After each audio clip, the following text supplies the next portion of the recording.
চীনের নিয়ন্ত্রণহীন বাজারে নেপথ্যে এনবিআরের কুটচাল ৫% দেশি আর ৯৫% আমদানি হয়। শিল্প রক্ষার নামে প্রতি কেজিতে শুল্ক ৪৭ টাকা। বারবার সক্ষমতার প্রমাণ দিলেও বাজেটে গুরুত্ব পায় না কৃষি। বরাদ্দ বাড়ানোর দাবি, দিতে হবে ফলপ্রসূ ব্যয় নীতি নির্দেশনা। ভর্তুকি দুর্নীতি থেকে মুক্তি চান কৃষক।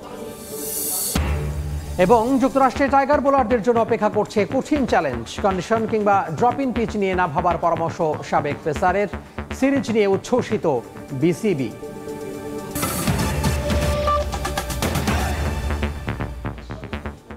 সময় সংবাদে সঙ্গে আছি আমি তোহা খান তামিম।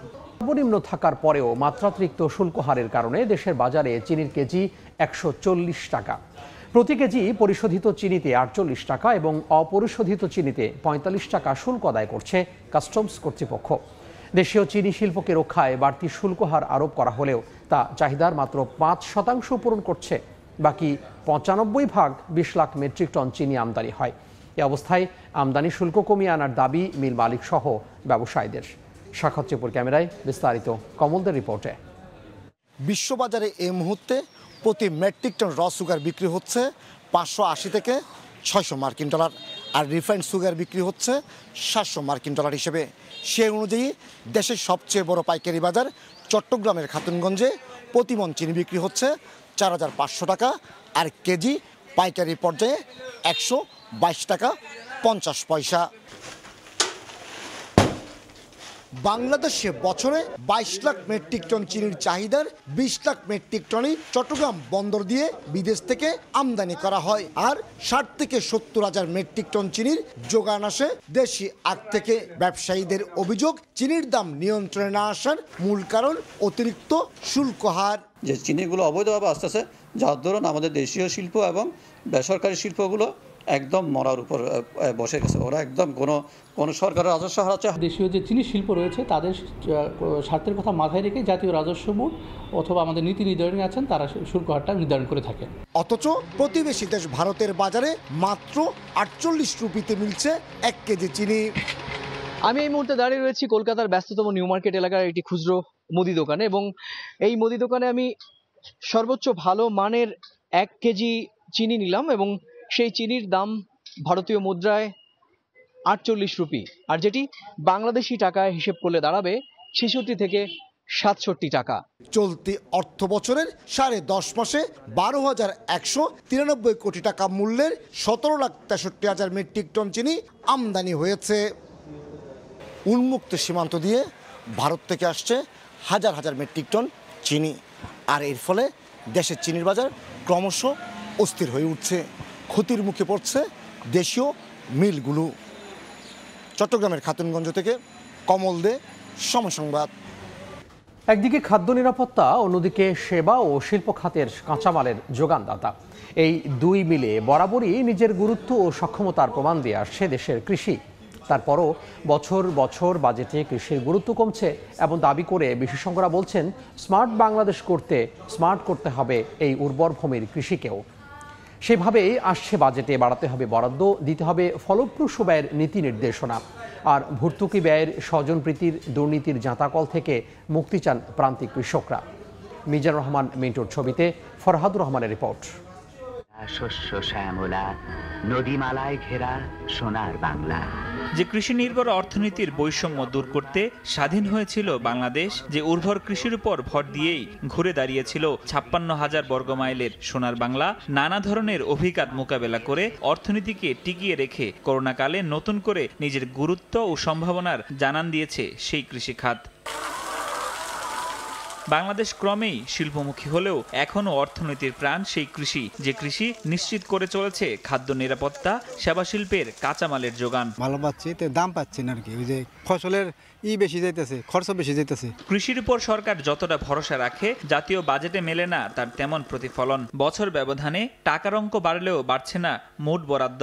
শতাংশের হিসাবে ক্রমে গুরুত্বহীন হচ্ছে কৃষি। আবার কৃষি খাতে বাজেটের মোট বরাদ্দের অর্ধেকে চলে যায় মৎস্য ও প্রাণী সম্পদের উন্নয়নে, বাকিটুকু বিলি বন্টন করা হয় শস্য কৃষিতে। সেই বরাদ্দ ব্যয়েও অস্বচ্ছতার অভিযোগে প্রান্তিক কৃষকদের মনে রয়েছে নানা অসন্তোষ।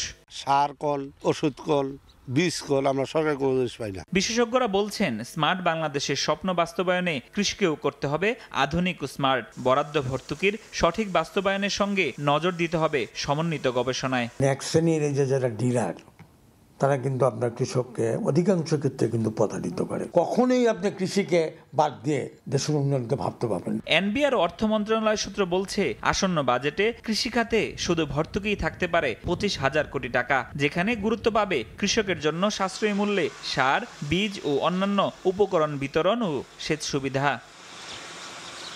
কৃষিতে লেগেছে আধুনিকতার ছোঁয়া, যার সুফল পাচ্ছেন কৃষকরা। বাজেটে বেড়েছে বরাদ্দ এবং ভর্তুকির পরিমাণ, তবে তা প্রান্তিক লেভেলে কৃষকদের পর্যায়ে আসছে অনেক কম। সামনের বাজেট হবে কৃষি বান্ধব, এমনটাই প্রত্যাশা প্রান্তিক পর্যায়ে কৃষকদের।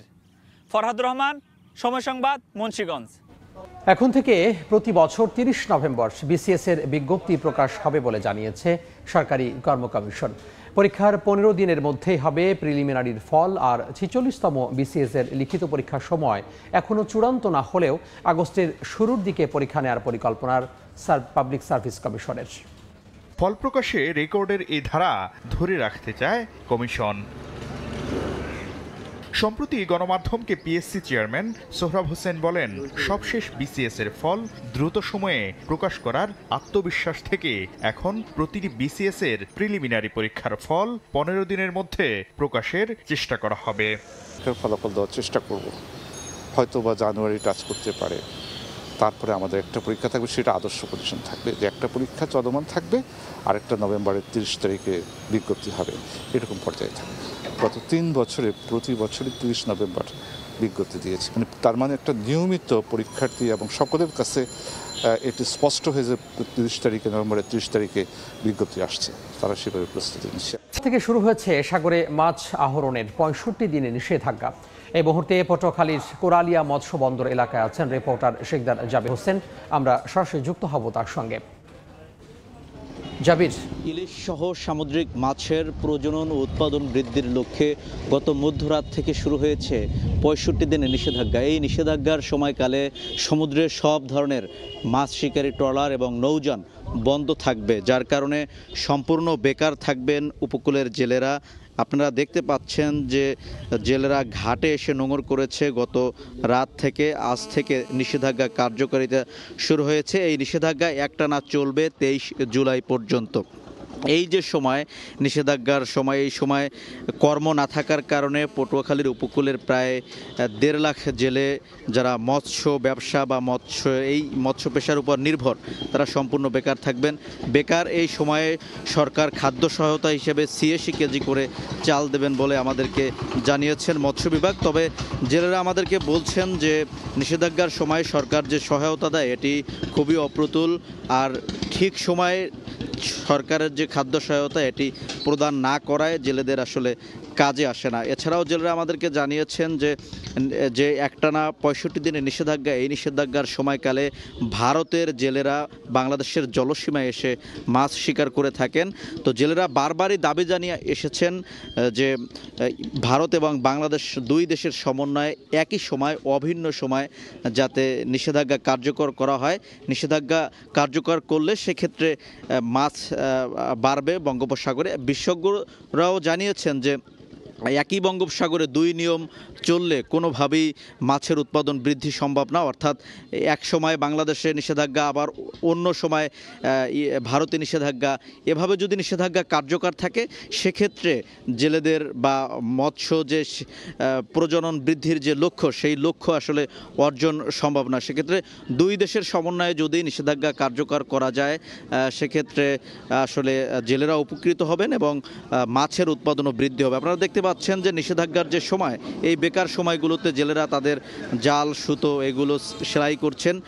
আসলে বেকার এই সময়তে তারা এভাবেই তাদের দিনকে কাটাবেন। টানা 65 দিন তাদেরকে মাছ শিকার থেকে বিরত থাকতে হবে, যেহেতু সাগর উপকূলের সব মানুষ একমাত্র নির্ভর মৎস্য পেশার উপর। সেক্ষেত্রে এর বাইরে বিকল্প কোনো কর্মসংস্থান না থাকায় তাদেরকে ঘাটেই বসে থাকতে হবে এবং ঘাটে থেকে তারা কিন্তু এভাবেই সময় পার করবেন। সেরা জাল সেলাই এবং নতুন জাল বুনে বুনে তাদের সময় তারা আসলে পার করবেন। আর আমরা আপনাদেরকে জানিয়েছি পটুয়াখালীর জেলে পল্লীর কথা। এতটুকুই ছিল আমার কাছে সবশেষ তথ্য। আমরা সরাসরি যুক্ত হয়েছিলাম পটুয়াখালী থেকে। সময় সংবাদ। ভারতের লোকসভা নির্বাচনের পঞ্চম দফার ভোট গ্রহণ শুরু হয়েছে। স্থানীয় সময় সকাল 7টায় শুরু হওয়া এই ভোট গ্রহণ চলবে সন্ধ্যা 6টা পর্যন্ত। এই ধাপে 8টি রাজ্য ও কেন্দ্রীয় শাসিত অঞ্চলের 49টি আসন ভোট হবে। এ দফায় দেশ জুড়ে মোট ভোটারের সংখ্যা প্রায় 8,95,00,000। ভাগ্য নির্ধারণ হবে কংগ্রেস নেতা রাহুল গান্ধী সহ মোট 695 জন প্রার্থীর। এ দফায় উত্তরপ্রদেশের রায়বেরেলি আসন থেকে লড়ছেন এই কংগ্রেস নেতা, যেখানে তার প্রধান প্রতিদ্বন্দ্বী বিজেপি প্রার্থী দীনেশ প্রতাপ সিং। এছাড়াও পঞ্চম দফায় হেভিওয়েট প্রার্থীদের মধ্যে আছেন স্মৃতি ইরানি, রাজনাথ সিং, ওমর আবদুল্লার মতো নেতারা। দেখছেন সময় সংবাদ। গোলাম নওশের প্রিন্স টাইগার সাবেক পেসার এখন যুক্তরাষ্ট্র ক্রিকেটের শীর্ষকর্তা। বাংলাদেশ ইউএসএ 3 ম্যাচের সিরিজ আয়োজনের ভার পড়েছে তাঁর ওপর। নিজের দীর্ঘ অভিজ্ঞতার আলোকে প্রিন্স জানিয়েছেন যুক্তরাষ্ট্রে কঠিন চ্যালেঞ্জ অপেক্ষা করছে বোলারদের জন্য। অনলাইনে সাবেক এই পেসারের সাক্ষাৎকার দিয়েছেন মাহবুব লিমন। লাল সবুজের জার্সিকে গুড বাই 97-তে মাঝের দায়িত্ব পালন করেছেন বিসিবির নির্বাচক হিসেবে। এরপর পাড়ি জমান যুক্তরাষ্ট্রে। গোলাম নওশের প্রিন্সের সেই অভিজ্ঞতাই কাজে লাগাচ্ছে মার্কিন ক্রিকেট। বর্তমানে দায়িত্ব পালন করছেন ইউএসএ ক্রিকেট অপারেশনস কমিটির সদস্য হিসেবে। প্রথমবারের মতো আমেরিকার বিপক্ষে তাদের মাটিতে টি-20 সিরিজ খেলতে টাইগাররা এখন টেক্সাসে। শান্ত তাসকিনদের বরণ করে নেওয়া সহ গোটা আয়োজনের দায়িত্বই তার কাঁধে। সিরিজ নিয়ে ঝরল বাড়তি উচ্ছ্বাস, উচ্ছ্বসিত বিসিবিও। ন্যাচারালি আমার কাছে তো নস্টালজিক লাগছে, বিকজ আমি খুবই ধন্য যে বাংলাদেশ টিমকে এখানে কিছু না কিছু ভাবে হয়তো চেষ্টা করছি হেল্প করার। ইউএস টিম কিন্তু মোটামুটি ভালো টিম। খেলা আমি আশা করছি ভালোই হবে। তার থেকে এটা আমাদের জন্য অ্যাডেড একটা অ্যাডভান্টেজ যে আমরা তার থেকে অনেক ইনফরমেশন নিতে পারি রিগার্ডিং দ্য ভেনিউ, অন্য যেগুলো লাগে, লজিস্টিক সাপোর্ট লাগে। এবারের বিশ্বকাপের শুরু থেকে আলোচনায় ওয়েস্ট ইন্ডিজ যুক্তরাষ্ট্রের উইকেট আর ড্রপিং পিচ। বাংলাদেশ সাউথ আফ্রিকার ম্যাচ হবে যে পিচে। তবে এসব নিয়ে খুব একটা না ভেবে পরামর্শ দিলেন নিজেদের খেলায় মনোযোগের। মনে করিয়ে দিলেন বোলারদের চ্যালেঞ্জের কথাও। ড্রপিং উইকেট শুধু আপনার নিউ ইয়র্কে করা হয়েছে, এটা ডালাসে না। ডালাসে আপনি নর্মাল। ইউএসএ যে উইকেটে বাংলাদেশ খেলবে, ডালাসের উইকেটে ব্যাটসম্যানদের রান করতে হবে বাংলাদেশের। তো রানটাই মেইন। টপ অর্ডার ব্যাটসম্যানদের যদি রান করে তো এখানে 200+ রান করা যায়। 1980 থেকে 90 দশকের টাইগারদের জার্সিতে 9টি ম্যাচ খেলেছেন দেশের ক্রিকেটের এক সময়ের অন্যতম সেরা পেসার গোলাম নওশের প্রিন্স। মাহবুব লিমন, সময় সংবাদ। এই পর্যায়ে শীর্ষ সংবাদগুলো জানিয়ে দিব আরও একবার। চিনির নিয়ন্ত্রণহীন বাজারে নেপথ্যে এনবিআরের কুটচাল। 5% দেশি আর 95 আমদানি হয়। শিল্প রক্ষার নামে প্রতি কেজিতে শুল্ক 47 টাকা। এবং বারবার সক্ষমতার প্রমাণ দিলেও বাজেটে গুরুত্ব পায় না কৃষি। বরাদ্দ বাড়ানোর দাবি, দিতে হবে ফলপ্রসূ ব্যয় নীতি নির্দেশনা। ভর্তুকির দুর্নীতি থেকে মুক্তি চান কৃষক।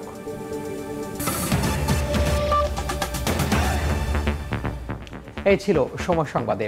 এরপর এ সময়ের বাণিজ্য নিয়ে আমি তোহা খান তামিম ফিরছি কিছুক্ষণ পরেই। সঙ্গে থাকুন সময়ের।